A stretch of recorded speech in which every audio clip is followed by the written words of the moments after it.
ప్రియమైన సహోదరి సహోదరులకు ప్రభు పేట వందనాలు. అందరికీ ప్రజలాడ్ అందరు బాగున్నారా? మీ అందరి గురించి ప్రార్థన చేస్తూ వస్తున్నాం. దయచేసి మీలో ఎవరైనా కొత్తగా ఛానల్ చూస్తున్నట్లయితే సబ్స్క్రైబ్ చేసుకోండి. అదేవిధంగా ఇతరులకు కూడా చెప్పండి. ఈరోజు మనము కాపాడువాడు కునుకడు, అది కీర్తన గ్రంథము 121 కీర్తన 3వ వచనం. ఆయన నీ పాదములను తొట్టిల్లనేడు, నిన్ను కాపాడువాడు కునుకడు. ఇక్కడ మన వాక్యం చూసినట్లయితే ఆయన అనగా దేవుడు నీ పాదములను తొట్టిల్లనేడు అంటున్నాడు, నిన్ను కాపాడువాడు కునుకడు అంటున్నాడు. ఇక్కడ మన పాదముకు తొట్టిల్లనేడు అంటే దేవుడు మన శరీరం మీద ఒక ఏ కూడా వాలకుండా ఆయన కాపాడుతూనే ఉంటాడు. నిన్ను కాపాడువాడు కునుకడు, నిద్రపోడు. అంటే ఇక్కడ అర్థం ఏంటంటే దేవుడు మనల్ని ఎల్లప్పుడూ కూడా కాపాడుతూనే ఉంటాడు. మనిషి అయితే శరీరీతిగా అలసిపోతాడు, కానీ దేవుడు మాత్రము ఆయనకి నిద్ర రాదు. ఆయన మానవ రీతిగా ఆయన అలసిపోడు. ఆయన నిత్యము మనల్ని కాపాడుతూనే ఉంటాడు. దేవుడు మనం కాపాడబడ్డే మనం ఇప్పుడు క్షేమంగా ఉన్నాం. మన హార్ట్ ఎట్లా కొట్టుకుంటుందో 24 అవర్స్, మనం ఎట్లా గాలి పిలుస్తూ గాలి వదులుతున్నామో అదేవిధంగా దేవుడు మనల్ని కాపాడుతూనే ఉన్నాడు. ఫర్ ఎగ్జాంపుల్, కోడి ఉందనుకోండి, కోడి పిగిలింది, అప్పుడే పిగిలినప్పుడు కోడి పిల్లలను ఎట్లా రెక్కల చాటున భద్రపరుస్తూనే ఉంటుంది. మనం దగ్గర వెళ్ళి జస్ట్ అట్లా చప్పుడు చేసినా కానీ ఆ కళ్ళు తెరిచి చూస్తూ ఉంటుంది. ఎందుకంటే దాని పిల్లల్ని కాపాడుతూనే ఉంటుంది.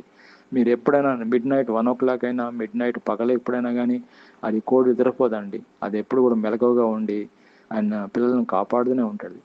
అదేవిధంగా మన దేశాన్ని చూసినట్లయితే, మన దేశాన్ని భారతదేశము చుట్టూ మిలిటరీ వాళ్ళు పనిచేస్తూనే ఉన్నారు, నావీ వాళ్ళు, ఎయిర్ ఫోర్స్ వాళ్ళు పనిచేస్తూనే ఉన్నారు.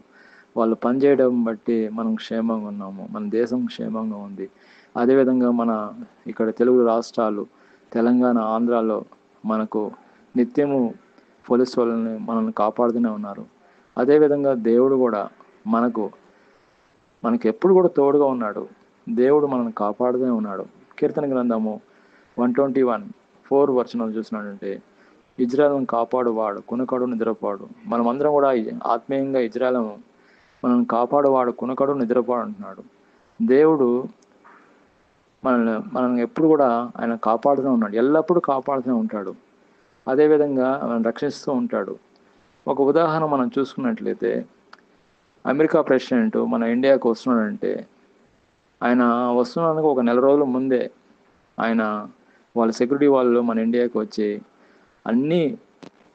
అన్నీ చెక్ చేసి ఓకే అన్నప్పుడే ఆయన వస్తాడు. అదేవిధంగా మనం దేవుడు బిడ్డలో మనకు ఆయన కృపలో మనం ఉంటే, ఆయన ఆధీనంలో మనం ఉంటే, మనం ఎక్కడికి వెళ్ళినా కానీ ఆయన మనం కాపాడుతూనే ఉంటాడు. ఆయన కాపాడుతూనే ఉంటాడు.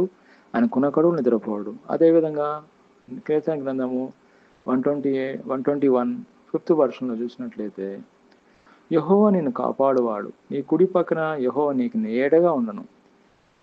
మనం ఎప్పుడు ఎండాకాలంలో చూసినట్టయితే ఎండ ఎక్కువగా ఉంటే మనం ఏం చేస్తాం? చెట్టు నీడని వెళ్తాం, అప్పుడు మనకు హాయిగా ఉంటుంది. అదేవిధంగా దేవుడు మనకు నీడగా ఉంటే మనకు హాయిగా ఉంటుంది. దేవుడు ఆయన నీడగా ఉన్నాడు అనుకోండి, మనకు ఏ అపాయం రాదు.